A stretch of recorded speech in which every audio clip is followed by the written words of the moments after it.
Pode ser o quarto ao fundo do corredor. Pode ser o escritório montado por cima da garagem. Pode ser a sala que apanha o sol da tarde como se estivesse de castigo. O termóstato diz uma coisa, o seu corpo diz outra. No resto da casa, respira-se. Nessa divisão, sobrevive-se. O ar fica pesado. A parede irradia calor. A almofada aquece antes de se deitar. O portátil transforma a secretária num fogão lento. E o mais irritante é isto: o sistema de climatização está a trabalhar. O dinheiro está a sair da conta. E mesmo assim, aquela divisão parece viver num país diferente. A maioria das pessoas faz o que toda a gente faz. Fecha grelhas noutras zonas. Compra uma ventoinha. Depois, outra. Puxa os stores. Liga um aparelho portátil. Muda o termóstato para uma temperatura absurda na esperança de forçar o sistema a trabalhar mais tempo. E durante uns dias, convence de que melhorou, até perceber que não resolveu nada. Apenas espalhou o desconforto pelo resto da casa. E aumentou a conta da eletricidade. O que quase ninguém lhe explica é que a divisão mais quente da casa raramente está a perder para o verão. Está a perder para a própria arquitetura da habitação, para a forma como o ar se move, para a maneira como o calor entra, fica preso e recusa sair. E é por isso que tantas soluções falham, tratam o sintoma, ignoram a razão física, põe-se mais frio no sistema, quando o problema muitas vezes nem sequer é falta de frio, é má distribuição, má extração, má proteção, mau percurso. Se gosta deste tipo de explicação limpa, prática e sem conversa de catálogo, subscreva agora, porque o que vem a seguir pode poupar-lhe muitas noites mal dormidas e muitos euros desperdiçados. Vamos começar pelo erro mais comum e mais caro: achar que o termóstato sabe o que se passa nessa divisão. Não sabe. Quase nunca soube. O termóstato está normalmente instalado num ponto médio da casa, numa zona que representa uma média conveniente, não a realidade de cada compartimento. Assim que esse ponto atinge a temperatura definida, o sistema abranda ou desliga. Nesse momento, a casa fica oficialmente confortável. No papel, na prática, a divisão problemática pode continuar demasiado quente, simplesmente porque recebe menos ar frio, recebe-o mais tarde, ou está a ganhar calor mais depressa do que o sistema consegue compensar antes do ciclo terminar. É aqui que entra a primeira solução, e ela custa quase nada mediante Demexer.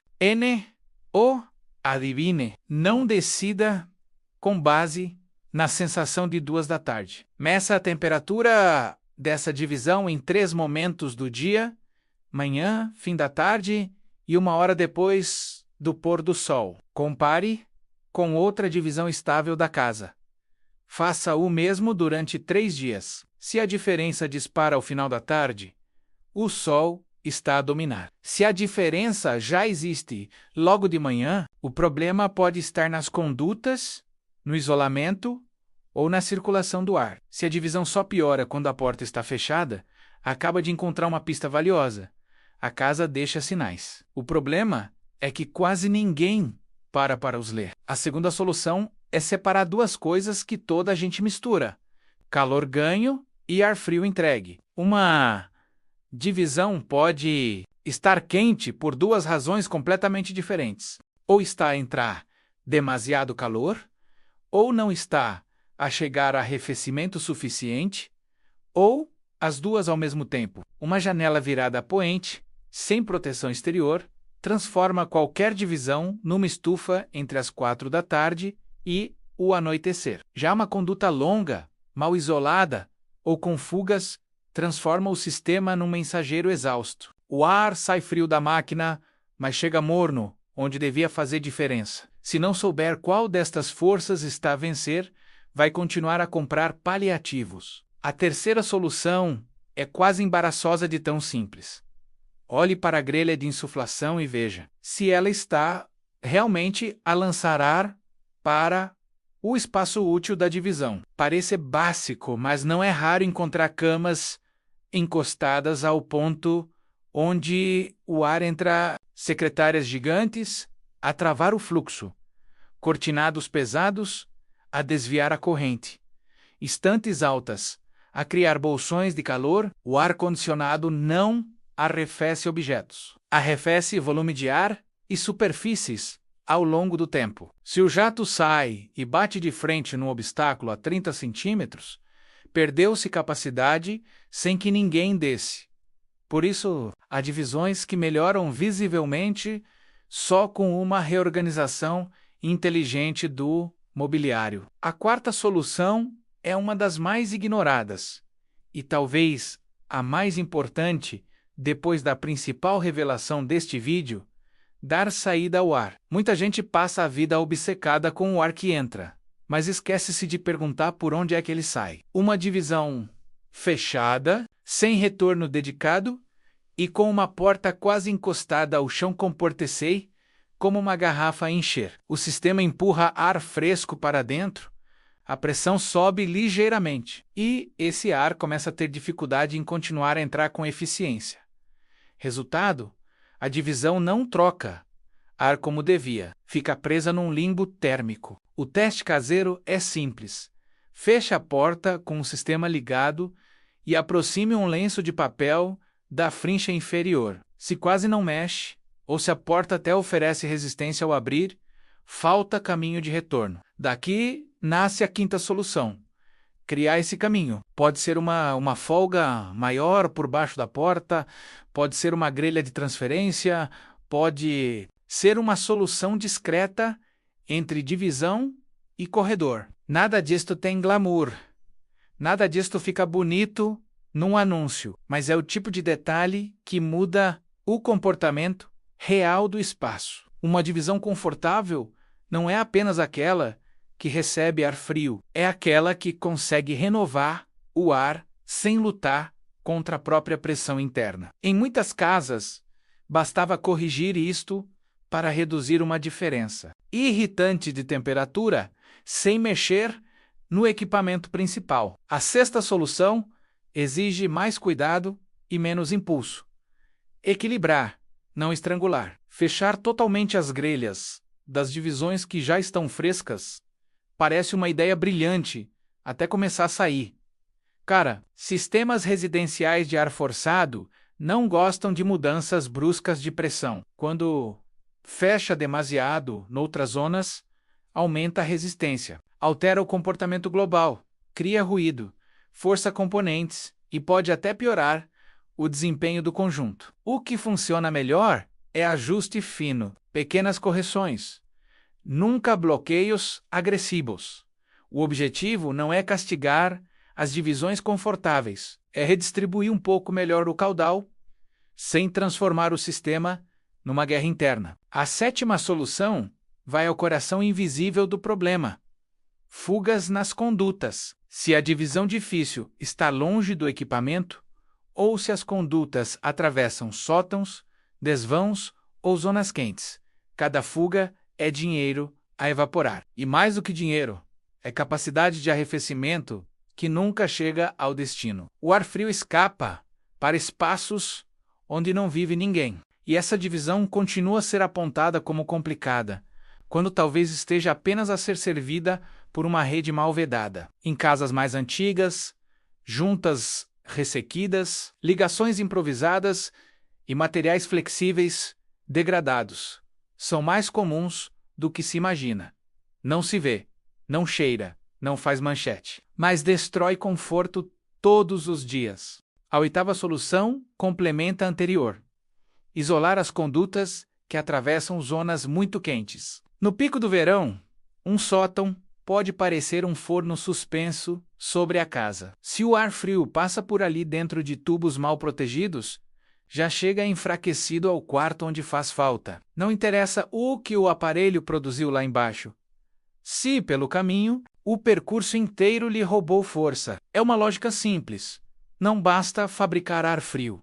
é preciso entregá-lo inteiro. Este é um dos grandes temas escondidos da climatização doméstica. Gasta-se imenso a discutir máquinas e quase nada a discutir entrega. A nona solução é aplicar-se a um caso clássico: divisões por cima da garagem. Estas divisões têm uma tendência quase cruel para sobreaquecer. O telhado ou a cobertura acima ganha calor. A garagem abaixo muitas vezes não é climatizada, o pavimento perde proteção térmica e a divisão fica literalmente encurralada entre superfícies quentes. Quem vive ou trabalha num espaço destes sabe a sensação.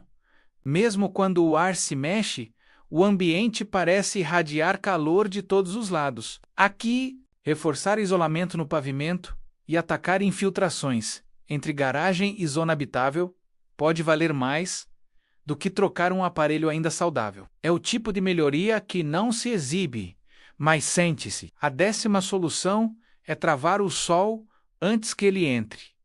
Esta frase devia estar escrita em todas as obras novas. Cortinas interiores ajudam sim. Em divisões viradas a poente, esta medida pode mudar completamente a curva de temperatura da tarde. Não reduz apenas o pico, reduz a velocidade a que a divisão perde a luta. A 11ª solução é olhar para cima. Muita gente passa o verão inteiro a culpar a janela, quando o verdadeiro agressor está no teto. Se a divisão mais quente fica no último piso, se tem cobertura diretamente acima, ou se o sótão foi tratado como espaço morto, o calor acumulado em cima da sua cabeça pode ser o principal culpado. Melhorar o isolamento superior, vedar passagens de ar e garantir que a cobertura não está a despejar calor para dentro é um passo decisivo. O desconforto de uma divisão raramente nasce de um único erro. Normalmente é uma conspiração banal de 3 ou 4 problemas médios que juntos se tornam enormes. A 12ª solução é cortar fontes internas de calor que as pessoas normalizaram. Um escritório doméstico com 2 monitores, computador potente, router, carregadores, iluminação forte e porta fechada pode produzir mais calor do que parece. Um quarto, com televisão ligada até tarde, iluminação inadequada e tecidos pesados também. Uma divisão pequena aquece depressa por causas pequenas. O truque aqui não é viver no escuro nem trabalhar com sofrimento. É perceber a soma. Às vezes, trocar lâmpadas, afastar equipamentos de zonas mortas, desligar consumos fantasma e rever a disposição. Já muda o comportamento do espaço o suficiente para o sistema conseguir acompanhar. A 13ª solução é usar ventoinhas de forma inteligente, não desesperada. Uma ventoinha de teto bem regulada não baixa a temperatura real do ar, mas melhora muito a sensação térmica e ajuda a quebrar a estagnação nas camadas superiores. Numa divisão problemática, isto é valioso porque o ar quente adora acumular-se, onde não o incomodamos. No verão, o movimento certo da ventoinha ajuda a empurrar esse ar, a uniformizar o espaço e a tornar o arrefecimento mais efetivo. O erro é usá-la como substituto de tudo o resto. Ela não resolve uma conduta com fuga, nem uma janela a ferver, nem uma divisão sem retorno. Mas, combinada com as correções certas, faz parte da solução final. A 14ª solução é menos falada do que devia: controlar a umidade. Há divisões que não estão apenas quentes, estão abafadas. E abafado é um desconforto particularmente traiçoeiro, porque faz o corpo sentir mais calor do que o termômetro sugere. Se a casa tem problemas de umidade, se a divisão quase não ventila, se a exposição solar coincide com pouca renovação de ar, o ambiente degrada-se depressa. Nesses casos, reduzir umidade pode melhorar a sensação de conforto de forma surpreendente. Não substitui o arrefecimento, mas alivia a carga total que o corpo está a suportar. E quando se vive mal numa divisão, o corpo é sempre o juiz final. Agora, chegamos à 15ª solução. E Esta é, para muita gente, a revelação que muda tudo. Porque depois de medir, de vedar, de sombrear, de libertar retorno e de corrigir o que a divisão faz ao calor, ainda pode sobrar uma realidade dura. O ar frio continua lá a chegar tarde, fraco, cansado. O sistema central até tem capacidade para arrefecer a casa, mas essa divisão específica está no fim da fila. Fica longe, recebe menos impulso. O caudal cai à medida que o percurso se alonga e encontra resistência. E é aqui que entra o truque de que quase ninguém fala logo de início. Uma ventoinha de reforço instalada na grelha ou na última parte da linha. Não parece impressionante. Não tem ar de solução séria. É pequena, barata, discreta. E talvez por isso seja tão subestimada. Mas a lógica é sólida. Em vez de deixar toda a tarefa ao equipamento central, adicione-se assistência precisamente no ponto onde a divisão está a perder.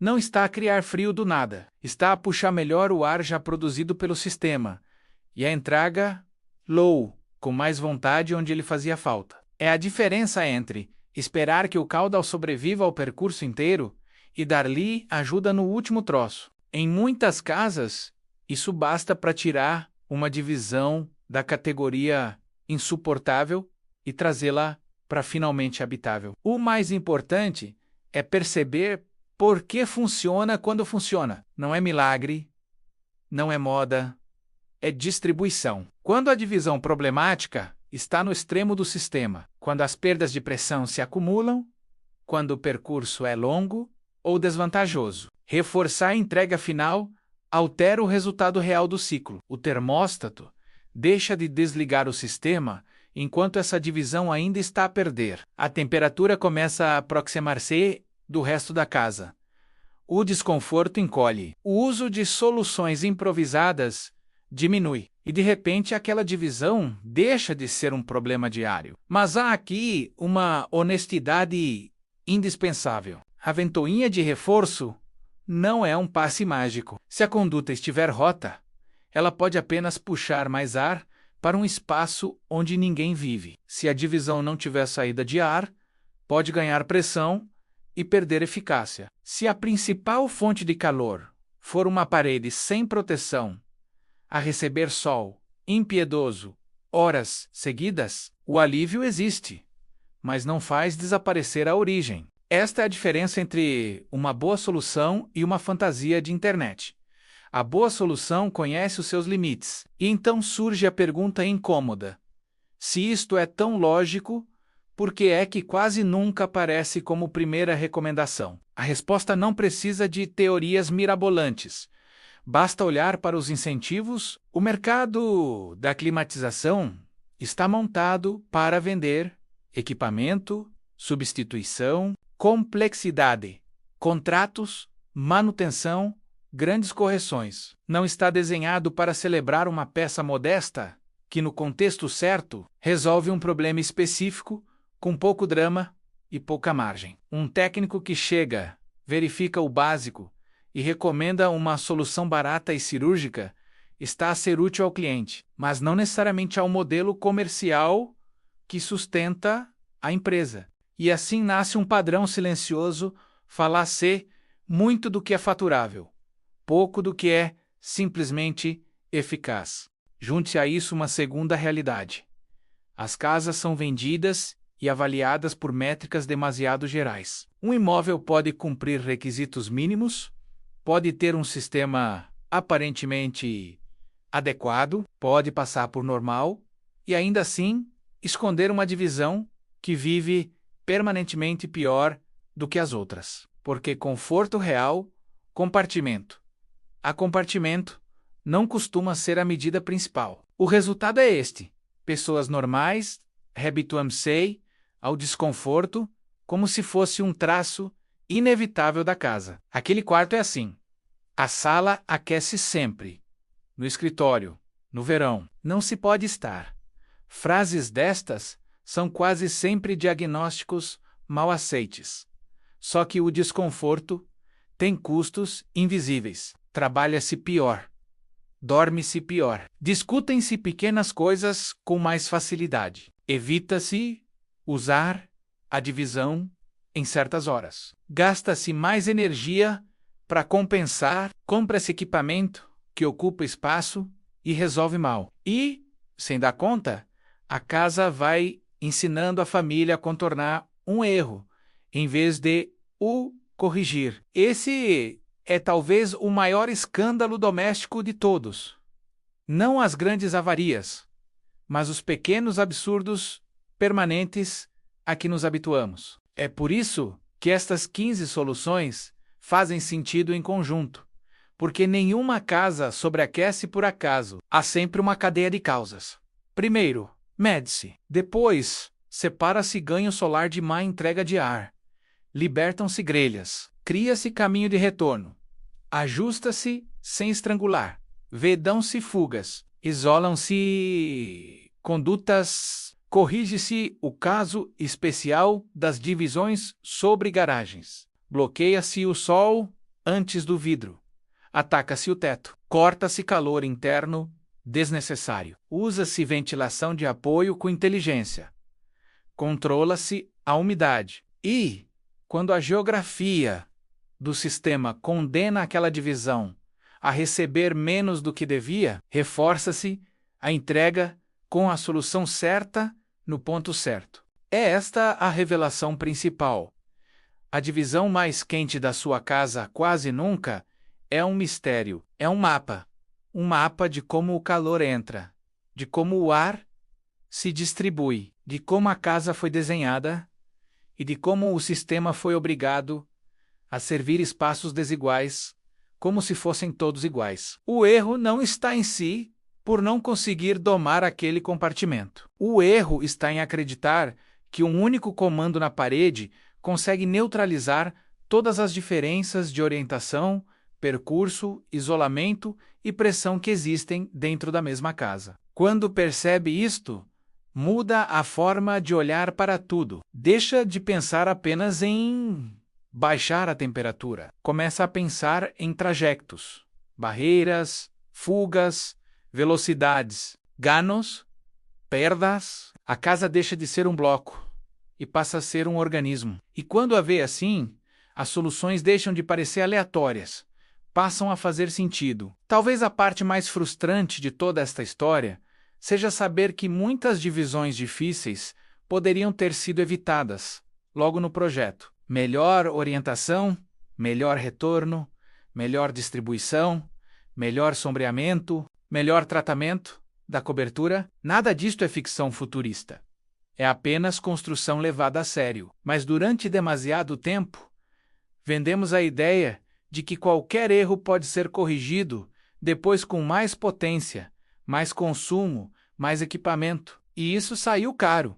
Sai caro todos os verões, sai caro em conforto, em energia, em paciência. A boa notícia é que não precisa de demolir a casa para recuperar controle. Na maioria dos casos, a divisão mais quente melhora quando alguém finalmente decide tratar as causas na ordem certa. Não a estética, não a promessa, não o aparelho da moda, as causas. E talvez seja esse o verdadeiro truque de arrefecimento que ninguém lhe contou. Não começar pela máquina, começar pela física, começar pelo caminho do sol, pelo caminho do ar, pela saída do ar, pelaquilo que o quarto está a receber e pelaquilo que não consegue expulsar. E só depois, com o problema despido até ao osso, aplicar a solução que falta, menos mesmo que essa solução seja pequena, barata e pouco cinematográfica. Porque as melhores soluções domésticas têm isto em comum. O pedem fei, pedem compreensão. Se fizer este percurso com calma, a tal divisão impossível deixa de ser um castigo sazonal. Volta a ser um quarto, um escritório, uma sala, volta a pertencer ao resto da casa. E isso para quem já passou verões inteiros a fugir de um espaço que devia ser habitável, sabe quase a vingança. Da próxima vez que entrar nessa divisão e sentir aquele bafo de calor parado, Não pense logo que precisa de um aparelho maior. Pense que a casa está a contor-lhe uma história sobre sol, pressão, percurso, isolamento e negligência acumulada. Uma história que sempre esteve ali, à vista de todos, mas que quase ninguém teve o trabalho de traduzir